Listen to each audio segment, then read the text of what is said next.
मानगढ़ जांच कि आज के 3 महीने पहले राजस्थान के मुख्यमंत्री ने जब राजस्थान की धरती के ऊपर गायें मर रही थी तो इसी धीरज गुजर ने विधानसभा के अंदर खड़े होकर कांग्रेस पार्टी के झंडे के तले गायों के मरने के खिलाफ विधानसभा के अंदर हंगामा किया था और हमको उस विधानसभा से बाहर निकाला था।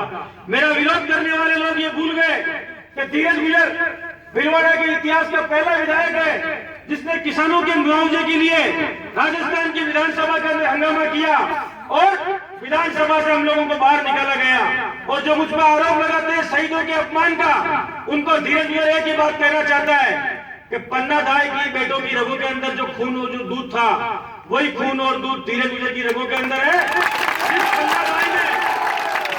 जिस पन्ना दाई ने मेवाड़ के गौरव की रक्षा के लिए अपने बेटे का खून बहा दिया, उसी पन्ना दाई का वंशज मर सकता है लेकिन महाराणा प्रताप का कभी अपमान नहीं कर सकता। मैं उनको ये कहना चाहता हूँ, वो ये भूल गए कि इस मेवाड़ की धरती पे, इस महाराणा के लाल पे जितना अधिकार हिंदू का है उतना ही अधिकार मुसलमान का है, जितना अधिकार कांग्रेस का है उतना ही अधिकार बीजेपी का भी है। इसलिए किसी महापुरुष को पार्टी की सीमाओं के अंदर बांधने का प्रयास मत करो।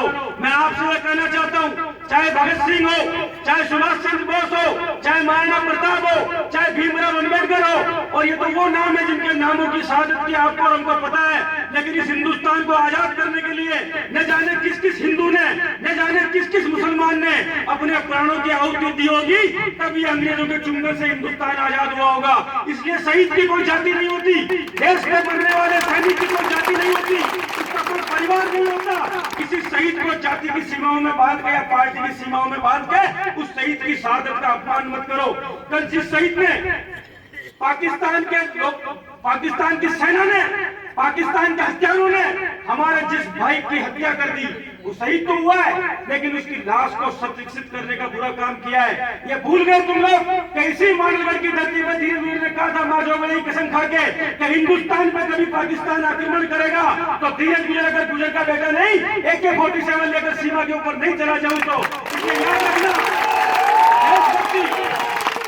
देशभक्ति धीरज गुजर के खून के अंदर है, देशभक्ति धीरज गुजर की रगों के अंदर है। और जो सवाल मुझसे पूछते हैं कि धीरज गुजर हिंदू है या मुसलमान, मैं उनको कहना चाहता हूं कि धीरज गुजर के माथे पे 24 घंटे तिलक रहता है और गले में माला रहती है। मैं हिंदू हूं, इसका सर्टिफिकेट लेने की मुझे किसी से जरूरत नहीं है। और मैं तुमसे भी कहना चाहता हूं, जीवन में एक बात ध्यान रखना कि मेरे भगवान राम मुझे ये कभी इजाजत नहीं देते कि खुद के धर्म की जय लगाऊं और दूसरे की हुर्रियों लगाऊं। धीरज गुजर हिंदुस्तान को एक रखने के लिए मर सकते हैं। धीरज गुजर आपसे ये वादा करना चाहता है कि आज मैं आपसे कहता हूं कि जो मेरा विरोध कर रहे हैं बीजेपी के लोग, उनसे एक बात पूछना चाहता हूं कि भगवान चारभुजानाथ की सौगंध, इस देवनाड़ की सौगंध, पिछले 15 साल से धीरज गुजर जब तक नहाने के बाद भगवान के दर्शन नहीं कर लेता और पूजा नहीं कर लेता तब तक अन्न का दाना मुंह में नहीं डालता है। धीरज गुजर शराब की एक घूंट भी अपने मुंह में नहीं लेता है। धीरज गुजर मांस का एक टुकड़ा भी अपने मुंह के अंदर नहीं खाता है।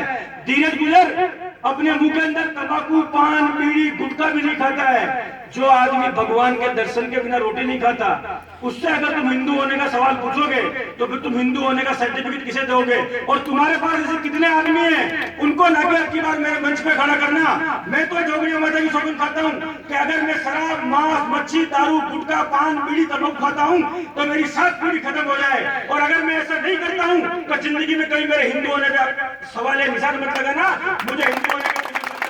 लेकिन मैं कहना चाहता हूँ मेरे हिंदू होने का मतलब ये नहीं है कि मैं किसी मुसलमान भाई की तरफ उंगली उठाऊं। जब याद रखना, हमारी लड़ाई हिंदुस्तान के मुसलमान से नहीं है, हमारी लड़ाई पाकिस्तान से है। और जब घर के अंदर हिंदू, मुस्लिम, सिख, ईसाई लड़ेंगे, वो घर टूट जाता है जिस घर के अंदर फूट पड़ जाती है, वो बिल्डिंग टूट जाती है जिसके चारों खंभे अलग हो जाते हैं। और इस हिंदुस्तान के अंदर हिंदू, मुस्लिम, सिख, ईसाई एक रहेंगे, तब पाकिस्तान हो, चाहे अमेरिका हो, चाहे चीन हो, चाहे जापान हो, इनके टुकड़े करने के लिए हिंदुस्तान का हर आदमी सेना के ऊपर जाएगा। जो मेरा विरोध कर रहे हैं उनको दर्द इस बात का है कि धीरज गुजर ने भारत माता की जय लगवाई और लोगों ने भारत माता की जय लगाई। अगर लोग इस तरह से भारत माता की जय लगाने लग जाएंगे तो हमारी दुकानें बंद हो जाएगी। इसलिए ये बीजेपी और एबीवीपी के लोग विरोध कर रहे हैं। और राजपूत समाज मेरा विरोध कैसे करेगा? हम तो उनके लिए दूध और खून देने वाले लोग हैं। हम तो एक जाजम पे बैठने वाले लोग हैं। और एक बार नहीं, मेवाड़ के गौरव के लिए, मेवाड़ की सेना के लिए, मेवाड़ के महाराणा के लिए अगर 100 बार भी हमको मरना पड़ेगा तो हमारे खून की एक एक बूंद महाराणा मेवाड़ के काम आ जाएगी। लेकिन हम लोग कभी गद्दार नहीं कहलाएंगे, ये आपसे मैं कहना चाहता हूँ। और मैं खासकर आपसे कहना चाहता हूँ कि ये जो छात्र शक्ति है, आप लोग हिंदुस्तान के आने वाला भविष्य है। आप लोग इस बात का निर्णय करेंगे कि हिंदुस्तान को विश्व गुरु बनना चाहिए। और हिंदुस्तान विश्व गुरु तब बनेगा जब एक भाई का दूसरे भाई से प्रेम होगा।